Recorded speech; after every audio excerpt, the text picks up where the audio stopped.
Whatever it takes, I know I can make it through. A Degrassi podcast with Kelsey and Holland too. I know I can make it through. Hi, and welcome to Whatever It Takes, a podcast about Degrassi, the Next Generation. I'm Kelsey. And I'm Holland, and today we're talking about Season 11, Episodes 30 and 31, Nowhere to Run. And Kelsey, will you please read us the Degrassi YouTube summary? Sure. When Jake throws a party at the cabin in the woods, his friends and a few uninvited guests struggle to survive the night. Dear God. Kind of. Sure. The episode is called Nowhere to Run, which is a 1982 Kiss song that I don't think I've heard before, and if I have, I don't remember it. I'm not a fan of Kiss. But I also read on the wiki that when this airs in syndication, it's called Bleeding Love, which we all know is a Leona Lewis song. Do we all know that? 2008 or 9. You know that song. It's like, I keep bleeding, I keep bleeding. I do. Yeah, it's terrible. I do. Okay, got it. But I don't know this Kiss song, but that's probably the one that's going to play. So, gonna get some clash in lyrics there. Perfect. But yeah, it works. It's like a horror movie deal. Nowhere to Run. Yeah, sure. It works. And I guess Bleeding Love also works because it sounds like horror. Yeah, also Claire's bleeding. Right. And she loves everyone. Except for Allie right now. But the episode starts with Claire still being butthurt about the wedding. And also, they're getting married already. That's the shortest engagement. Also, where's Darcy? I know they're not going to get Shanae Grimes back for this, but she wasn't even mentioned as being like, oh no, Darcy got stuck in Africa and couldn't come to this wedding. Like, just didn't even come up. She didn't come up during the divorce either, really. They I mentioned her one time. Maybe they've mentioned her around that time a little bit. There's no talk of where she is for this wedding. There's no talk of how she's feeling about anything that's going on in her life. No. I would have liked at least a little bit of oh no, she can't come because of this bullshit excuse, but they just didn't mention her at all. But then again, we never heard about Kendra from Spinner ever again. So yeah, but Darcy was billed on the show and in the theme song and was a main character on the show. Kendra was in the theme song. Oh yeah, she was. Kendra never had her own storyline, though. That's true. It was always, in reference to Toby. Oh, no, I'm not saying she was at the same level as Darcy as a character, but I'm just saying. It's not unprecedented, They I guess. like to forget That's true. about No people. mention of Kendra at Spinner's wedding, either. Nope. Oh, God, that fucking wedding. I don't want to talk about it. Also, was Emma's baby brother at that wedding? Unclear. Do we know? Do I we don't remember? I don't remember. Jack? I don't know. I don't remember. Anyway, and yeah, I don't know. And already the horror movie editing stuff is happening. I guess Jake, then Jake and his dad come. They're like, well, you're moving in now. La la la. And it's kind of awkward.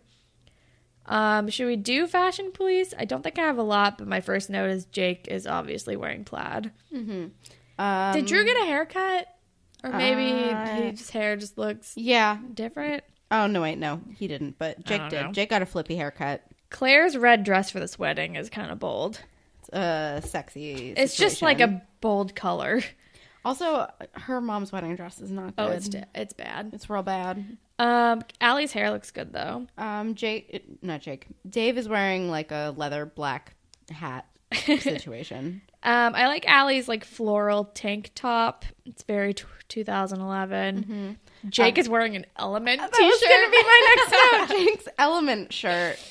I stopped taking notes after Jake's Element shirt. And then my last fashion note is a Bianca quote, which is in reference to Claire. And she says, can you stop playing with your whack 80s headband and start navigating? Because Claire is wearing a bad headband. It's true. Also, Bianca. I love Bianca.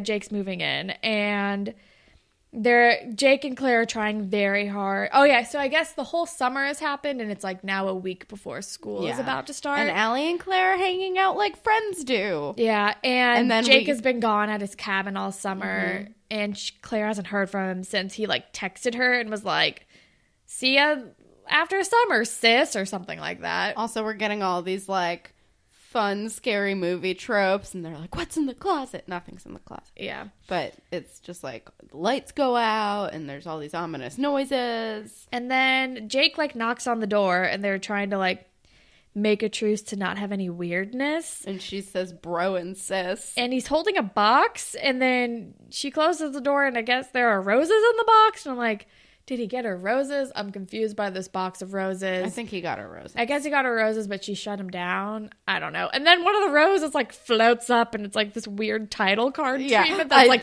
nowhere to run, and then the rose like wilts. Yep, it's super bizarre. Which, by the way, the wilting rose is my emoji in Allegra's phone because I'm the most emo person it's she the knows. most emo emoji. It's amazing. Yeah. Just what is this title page? And ominous music, and also. Our next scene, does Bianca live with Drew now? I don't think she lives with them, but they say that Bianca has been helping at Drew's dad's office, like while she's been on probation or something.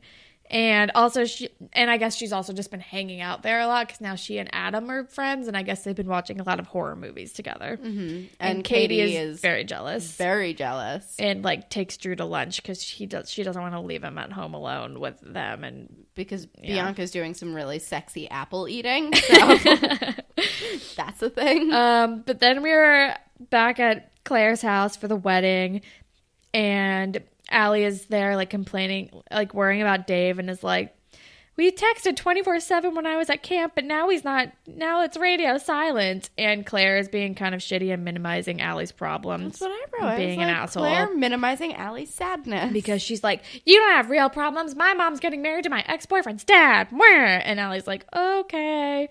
And then it's the wedding, and then they're getting married in the living room. In the living room, and again, I'm like, but where's Darcy? Where's Are we going to even Darcy? pretend she still exists? Are we even going to pretend that they're going to like go to any sort of venue? They're literally in the living room. Can we at least decorate the backyard?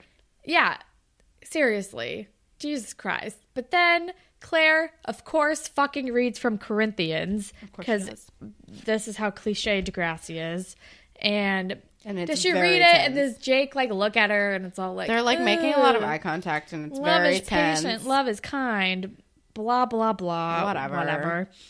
But then we're with Allie, who meets up with Dave at the Dot. Who, by the way, his voice has fully changed. He looks older. I'm like, did Dave hit puberty over the summer? I guess so. And then Dave is like, "I want to like tell you something. I had a thing this summer, Dave but got it's laid. over." Yeah, I know he had sex, which I was very confused. I was very surprised by. He's like, "But I felt bad after we did it." And Allie was like, "I thought we were gonna wait for each other." And she's like, "This summer was a test for us, and you failed." And then I guess they break up. Yeah, and she's then sad. I feel bad for Allie.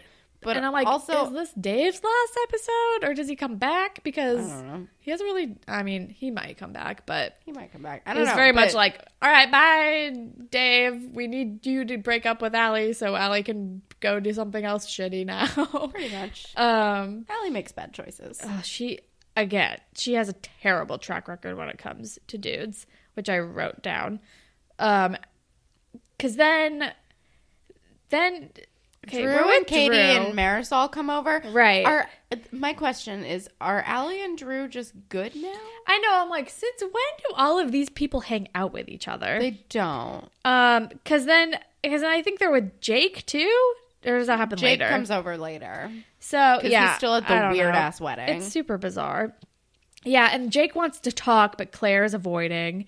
And he still loves her, but Claire's pissed. And but he has a cool flippy haircut now, so... Also, can we talk about the fucking wedding cake that has all their faces on it? It's like a family photo printed on a cake that looks like they got it made at like fucking Ralph's or something. It's very weird. And they symbolically cut it between Jake and Claire. I'm like, what is happening? I'm like, what is with this cake? This is a terrible wedding cake. This is a terrible wedding. But then we're like with Jake, who's hanging out with Drew and Marisol and Katie and everybody. And I'm like, since when does this happen? And Marisol immediately hitting on Jake. Yeah, I said Marisol's already pouncing. And I guess they're going to have a end of the summer party at his cabin now. And then Eli like kind of randomly bikes by and they're like, you're invited too, Eli. I don't know if they invited him. Yes, they did. They told him they? about it. Well, I think they just mentioned it too. There was no explicit invite for Eli. I Jake think they're like, Eli I'm having a party at my cabin. I think they said that to him. This is how I remember it. So Eli rides by on his bike and they're like, a little hot for biking. And he's like, it's a good day for a schwitz, which right. Like, all right, Eli's Yiddish now. And then Jake's like, cool, turns to the rest of the group and is like, we should have a party at my cabin. Like, not facing Eli. I felt like Eli just knew what was happening but wasn't explicitly invited and just shows up later. I don't know. I feel like he would have gotten a ride with the gang if he was invited. True. I don't know, whatever. But I don't think he wasn't not invited. He was there when the plans were made. True. Also, if they didn't want him to go, they would have said bye, Eli. That's fair. But it has all of the horror movie vibes, and I'm stoked. They're gonna have a party at a cabin in the goddamn woods. Yeah. I think I was just in a bad mood when I watched this episode because I did not have as much fun with it as I think you did. I loved this. I would watch it again. I was delighted by everything. Like, this is Degrassi. I think I just couldn't suspend my disbelief in the slightest because I was like, it's Degrassi. It's the lowest stakes ever. I'm predicting everything that's happening. I don't want to take notes on this anymore. I loved it. We had very different feelings. Yeah, but then we are with Bianca. So Bianca calls Claire looking for Drew because she thinks that Claire is at Jake's cabin. And then it's like, oh, you didn't know? Oops. And then Claire's like, he's having a party at the cabin and I wasn't invited. And then I think Bianca says something about like cabins equal kissing. And Marisol is there, and I just wrote Marisol inspires fear and all. Lol. It's a true fact. And then Bianca's like, all right, I can give you a ride. Great. And Claire's like, wait, no, thank you. But it's happening anyway. Which is the best. But before she's like, all right, like, I'll give you a ride. I'll be over soon. She's like, I don't know, Adam, should we go? Like, and I'm kind of loving their new friendship. Me too. Here for it. And Adam's like, I can't. Sorry. But then we're with the rest of the group arriving at the cabin, and Allie and Jake are like, should we have told Claire? And they're like, I don't know, maybe not a good idea. And I'm like, okay. Sure. And then we're in the cabin, and Drew still hates Marisol, who's just wearing a bikini, like the entire first half of their time at the cabin. Confusing. Also, she's like asking for bug spray, and Allie is going through a drawer in the kitchen looking for bug spray and just starts listing all of the Clue murder items. Right. Which made it just like delighted me. So she lists all the murder items from Clue, ends with revolver, and then goes magazine. And yeah. A magazine called Revolver. I was like, yes, into this. Love this. And then Jake tells everybody that there was a double murder suicide in this cabin before, like, his parents bought it. Yeah. Which is, like, great. I love a cabin with lore. This is great. And then Marisol's, like, being annoying. And I'm like, why is she even here, though? I know. Then she, like, finds weed in the couch, which is... Yes, she does. Okay. Which tracks with your theory of Jake's dad is someone who would smoke weed with his son. Yeah, thank you. It is definitely Jake's dad's weed. And then Claire and Bianca are driving, and I guess they're lost. So then Bianca starts talking about horror movies like a loon. And then she says... I think Claire's, like... complaining about something, and she's like, please girl, you love your stepbrother. And then then this is when she says, can you stop playing with your whack 80s headband and start navigating? And then the car dies because of course it does. And then they have to walk to the cabin.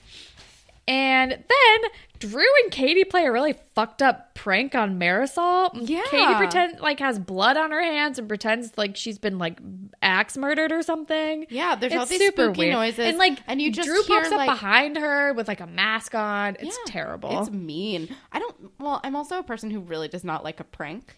Like, in Yeah. general, I think pranks are mean. But that's fucked up when you're like in a cabin in the woods. They already talked about someone getting murdered there. Like, please don't do that. Also, I assumed at this point that she was already stoned. Me and too. just smoked by herself. And I was like, oh, Marisol's freaking out. But she isn't stoned yet. But then we're at the campfire, and Jake and Allie are being really flirty. And then Ellie was like, I found kindling. And she brings over like 4 twigs. So and that's fun. Jake mansplains roasting marshmallows a little bit. And then there's a weird vibe, and I don't like it. And then they hear kissing. Oh, And